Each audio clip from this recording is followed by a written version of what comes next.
ચાલુ કથાના પ્રસંગની અંદર પરમ પૂજ્ય સદગુરુ જોગી સ્વામીની વાતો સાક્ષાત સવિતા ભાગ 1 કિરણ 118 તીવ્ર શ્રદ્ધાથી સંકલ્પ કરે તો જરૂર ભગવાનના સંકલ્પ પૂરા. બિનશરતી એટલે ભજન કરવું એમાં પણ મોક્ષની ઈચ્છા રાખવાની નહીં. માળા ફેરવો તો નહીં. તો શું કહેવાય? શરતી કહેવાય, એમ પૂર્ણ ન કહેવાય, તીવ્ર શ્રદ્ધા જ ન કહેવાય. બિનશરતી સંકલ્પ કરો તો ભગવાન પૂરા કરે કરે કરે અને કરે. પાછું લખ્યું ભગવાન સંબંધીઓ આ લોકના ઠીકે રહે. એક ભગવાન સંકલ્પ પૂરો કરે તો આપણે બીજો કરીએ, અને બીજો પૂરો કરીએ આપણે ત્રીજો કરીએ. એટલે મહારાજે લખ્યું વરતાલના 19 ભગવાનનો ભક્ત ભગવાન સંબંધી સંકલ્પ કરે ને એ ભગવાન પૂરા કરે. ક્યાં? તો મારે આજ 10 માળા ફેરવી છે, એ મારે ધ્યાન કરવું છે, મારે કથા વાંચવી છે, મારે દંડ કરવા છે. આ છે ને એ શું કહેવાય? ભગવાન સંબંધી સંકલ્પ કરે ને તો ભગવાન પૂરા કરે. બિનશરતી એમાંય. ઓલી બધી કહેવાય સવિકલ્પ ભક્તિ કહેવાય, ઓલી કહેવાય નિર્વિકલ્પ. કોઈ પ્રકારની ફળની ઈચ્છા રાખવી નહીં, કેવળ ભગવાનની પ્રસન્નતાને માટે, એના રાજીપા માટે. છતાંય સ્વામી એમ કહેતા કે મોટા પુરુષ રાજી છે, માગ માગ, તમે રાજી છે વધારે, તમે રાજી થવા ન થાય છતાં રાજી થયા એ મારી પ્રાપ્તિ. બસ તમારો આશીર્વાદ એ મારું ફળ, એ મારો મોક્ષ. મારે માગવાની જરૂર નથી. માગો અને તેમ આપો એ મારે મંજૂર નથી. ન માગો અને તમે આપો એ મારે કબૂલ. બે ને બરાબર ને? એ મારે કબૂલ છે. ઓલો મારે માગો ને આપો એ મારે મંજૂર નથી. I don't know.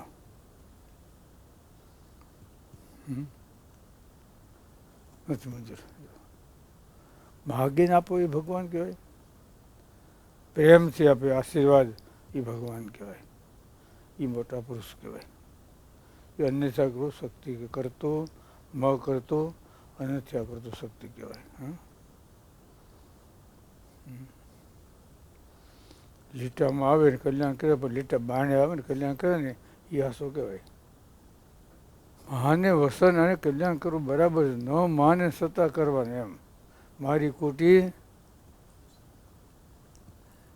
ધરાર. એમ કે જીવને જો સ્વામી કે કાંઈ ભજન કરવું જ નથી, શિબિરમાં આવવાનું શિબિરમાં આવવાનું એમ કેટલી વાર કહીએ તે માન આવે. બોલો તે માંડવાય. તીવ્ર શ્રદ્ધાથી સંકલ્પ કરે ને એ સંકલ્પ ભગવાન જરૂર ને જરૂર પૂરા કરે. આ મુખ્ય આવ્યું ને, પહેલે વહેલું આવ્યું ને, જે ભક્તો જે સંકલ્પ કરે તીવ્ર શ્રદ્ધાથી, મન શ્રદ્ધાથી નહીં. મરતી કાન ન હલાય. એમ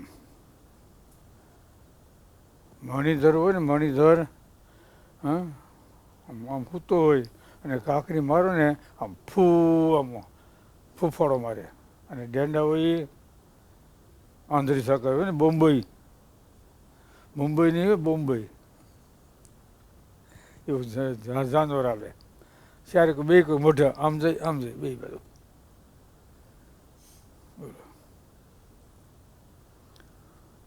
તીવ્ર શ્રદ્ધા હોય એને વહેલી સાધનની સમાપ્તિ થાય છે.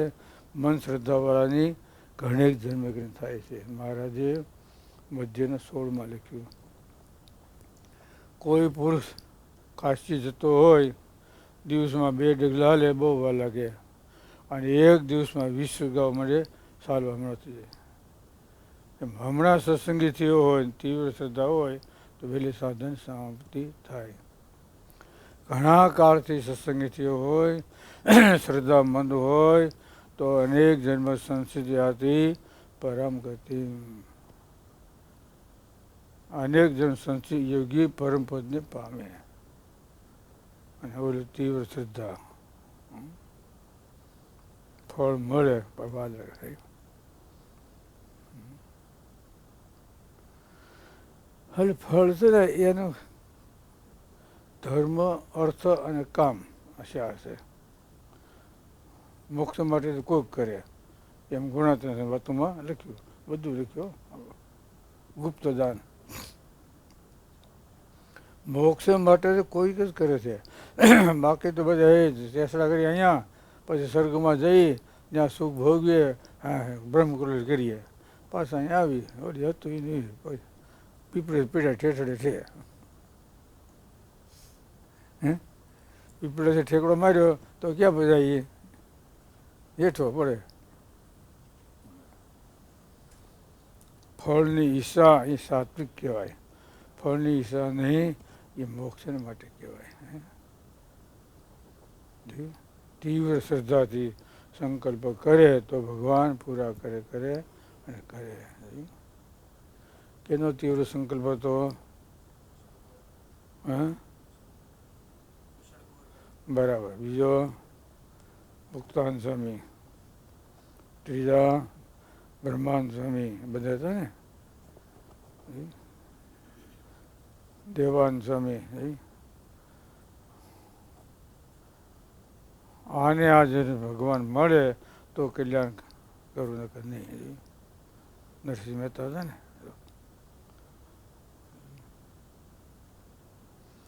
તો શરીર આખું નકર છોડી દેવાનું. શરીર અર્થા હું ભગવાને સ્વામી લખ્યું, સ્વામી બાપા કહેતા આ મનુષ્ય જન્મ એનો ફળ હું ભજન થાય એટલું,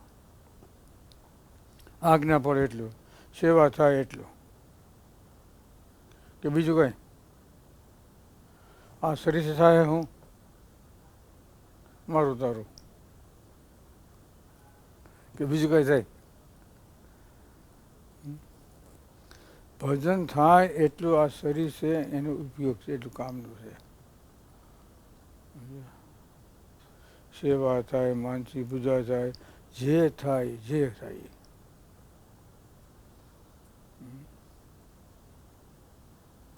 આ સંસ્થા મારી ને હું સંસ્થાનો, ગુરુકુળ મારું અને હું ગુરુકુળનો. તાણાવાણા ગુરુકુળ મારું અને હું ગુરુકુળનો. મારું મનાય તો થાય, મારું મારે કલ્યાણ કરવું છે. જમવા બેઠા હોય ને તો ભાણામાંથી માખ્યું ઉડાડે, બીજા નહીં. બીજા ઉડાડે તો આપણામાં આવે. અને એ શું કામ કરે માખ્યું ખબર છે ને? ખાવામાં ભેગા વહી જાય, ખાધું એને ઉલટી કરી નાખે. કેમ બીજાનું તમે જ્ઞાન મેળવો ને તો આપણું જ્ઞાન કાઢી નાખે. હા ખબર ને? ઓહો, હું વૈરાગ રાખી તો જ મારું કલ્યાણ થાય, હું ધર્મ રાખી મારું કલ્યાણ થાય. આ છે રાખ્યો હોય એ કરવા જાઓ, ખાઓ તો આશરાથી, ઉપાસનાથી, નિષ્ઠાથી જે માન્યું હોય એ બે બહાર નીકળી જાય. બાકી છે ને ગમે કાઢી રાખે, ગમે એવું ને ગમે એ કાઢી નાખે, ગમે એ બધી માખી કહેવાય. હા ખાધેલું હોય ને પાછળ ન થવા દે, ઉલટી કરી નાખે. એટલે મનુષ્ય જન્મનું ફળ સારાનો સંગ સ્વભાવ ટળે. સ્વભાવ એટલે આપણી ભૂલ દેખે. માણસ માત્ર બીજાના ભૂલ જુએ, દોષ કાઢે, પણ પોતાનું જુએ નહીં. પોતાનું જુએ તો એ મોક્ષ ભાગી કહેવાય. છતાંય સ્વામી કે ઘણાય જોતા હોય, કેટલા સુધારે કેટલા સુધારે નહીં. હા પાછા હું કીધું સ્વામી બાપા લખ્યું, સાક્ષર સ્વામી કે સારું નરસું ઘી છે ને ઓળખી જાય એમ સત્પુરુષ ઓળખે ખરા, પછી અસત્યને છોડી ન શકે અને સત્યનો સ્વીકાર કરી શકે નહીં. ઝાકુ નર્તન ધરી નહીં સંત અસન પિશાન, ટાકોની કોટી જન્મે. ગુણાતાન સમય આવો સત્સંગ મળ્યો, આવો સમાજ મળ્યો, આવા ભગવાન મળ્યા, આવા હરિભક્તો મળ્યા. અને અત્યારે મોક્ષ ન થાય તો ભાઈ તમે કેદી કરશો? ધોળે દિવસે ન દેખાય તો રાતે દેખાવાનું નથી. અત્યારે આપણે બેઠા સાહેબ ધોળો દિવસ છે, હવે અત્યારે ન દેખાય તો પછી દેખાય અહીંથી ઉઠ્યા પછી? બોલો, ઉઠ્યા પછી ન દેખાય. ધોળે દિવસે ન દેખાય અને રાતે દેખાય નહીં.